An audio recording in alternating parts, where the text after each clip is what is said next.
एक गुनहगार नौजवान अचानक क़यामत के दिन अपनी कब्र से जिंदा होता है। वो हर तरफ तबाही, बर्बादी और अजाब को देखकर डर जाता है। उसे अब यकीन होने लगता है कि ये क़यामत का दिन है और उसकी बर्बादी का भी। वो तो इस दिन को भूल चुका था। अब वो पछताने लगता है और परेशानी में अपने हाथों को काटने लगता है कि काश आज के दिन के लिए कुछ जमा किया होता तो आज की बर्बादी से बच जाता। अब वो अपने धार्मिक नेताओं को बुरा भला कहना शुरू कर देता है कि उनकी वजह से मैं मारा गया। इसी दौरान उसे अपना एक धार्मिक नेता नजर आता है जिसे लोग मार रहे होते हैं। ये भी जाकर उसे मारना शुरू कर देता है और कहता है कि तेरी वजह से मैं बर्बाद हो गया, तूने हमें इस्लाम कबूल नहीं करने दिया। अब अजाब के फरिश्ते उसके करीब आने लगते हैं और जहन्नुम को भी पकड़कर लाया जा रहा है जो गुनहगारों पर झपटना चाहती है। उसे देखकर सारे गुनहगार लोग अत्यंत भयभीत हो जाते हैं। अब अजाब के फरिश्ते आ जाते हैं जिनके हाथों में लोहे और आग के हथौड़े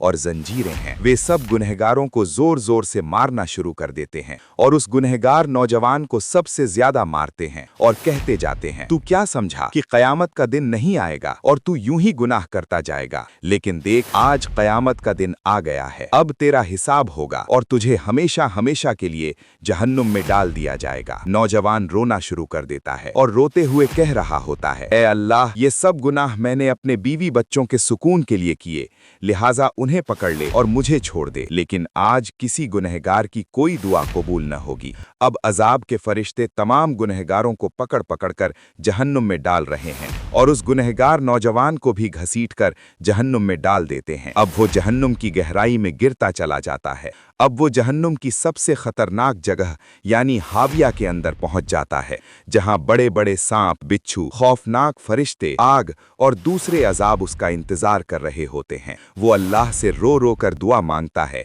कि उसे बचा ले और एक बार वापस दुनिया में भेज दे।